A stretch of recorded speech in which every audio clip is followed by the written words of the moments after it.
The night before the battle, his generals came to him with a plan. Attack at night. The Persians won't see you coming. Look, Darius has 1,000,000 men, or close enough that it doesn't matter. So attack in the dark, take away their advantage. It's the only logical move. And Alexander? He listened, and then he went to sleep. Not metaphorically, he slept so deeply that his generals had to shake him awake the next morning. His name was Alexander. He was 25 years old. 3 years earlier, he'd crossed into Asia with 37,000 men and a single ambition: to do what no Greek had ever done, break the Persian Empire.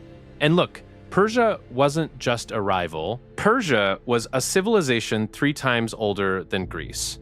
It stretched from Egypt to India. Its armies dwarfed anything the Mediterranean world had ever produced.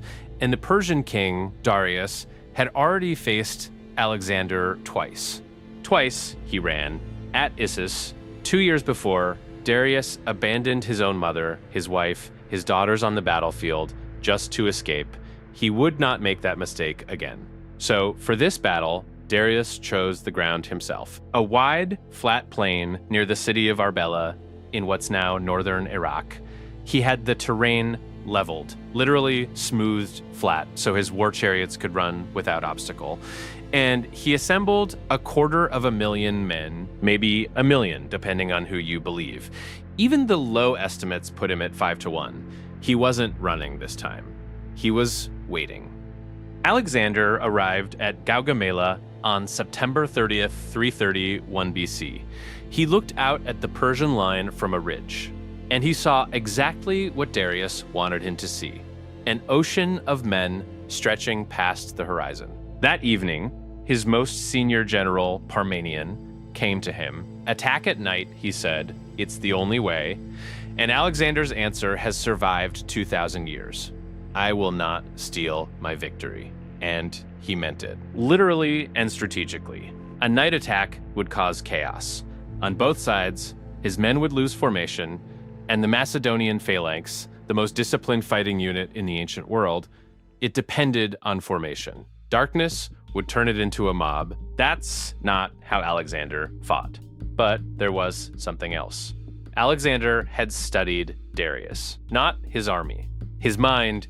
At Issus, Darius panicked when his center was threatened. He broke, he ran. And Alexander filed that away, because his plan for Gaugamela wasn't to overwhelm the Persian line. It was to make Darius flinch. So he slept, the Persian army did not.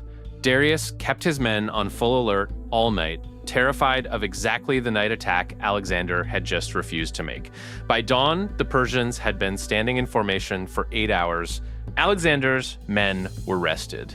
And at first light, Alexander rode out ahead of his army. And he did something nobody expected. He angled right, not straight at the Persian center, right, diagonally, toward the edge of that carefully leveled ground, toward the rough terrain where Darius's chariots couldn't run. So the Persian left had to move to mirror him.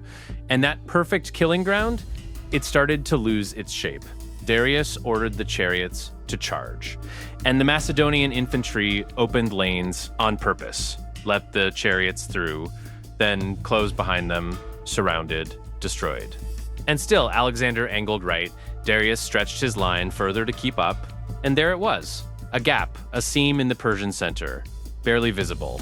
Temporary, the kind of gap that exists for seconds before a commander notices and closes it. Alexander had been riding toward a gap that didn't exist yet. He'd calculated that it would, and then he turned left, straight at it, full cavalry charge. The companion cavalry, the finest horsemen in the ancient world, at a full gallop, in a wedge, straight into the seam, Alexander at the tip, 25 years old. What happened in the next 4 minutes changed the ancient world. The companion cavalry hit the gap at full speed. Alexander drove toward the Persian center, toward Darius himself, and Darius saw him coming, and Darius flinched. The king of Persia turned his chariot, and he ran for the 3rd time. And the moment their king turned, the Persian line began to collapse. Not everywhere at once.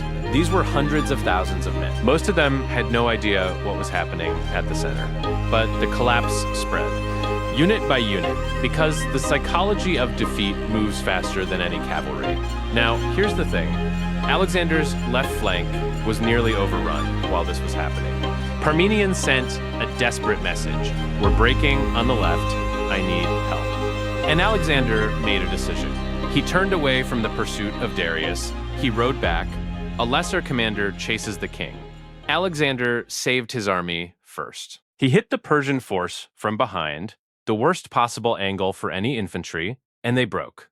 By midday, it was over. The Persian Empire, 3 centuries old, from Egypt to the edge of India, it ended in 4 hours. On a flat plain in northern Iraq, Darius fled east. His own men would murder him within the year.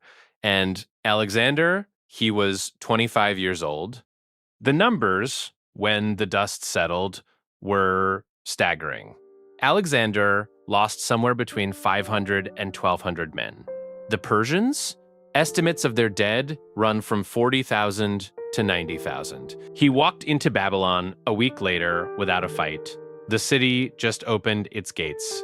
Then Persepolis, the ceremonial heart of the Persian Empire, fell next. And Alexander found the treasury, 120,000 talents of gold and silver, enough wealth to fund an entire nation for a generation. But here's the detail that military historians keep coming back to.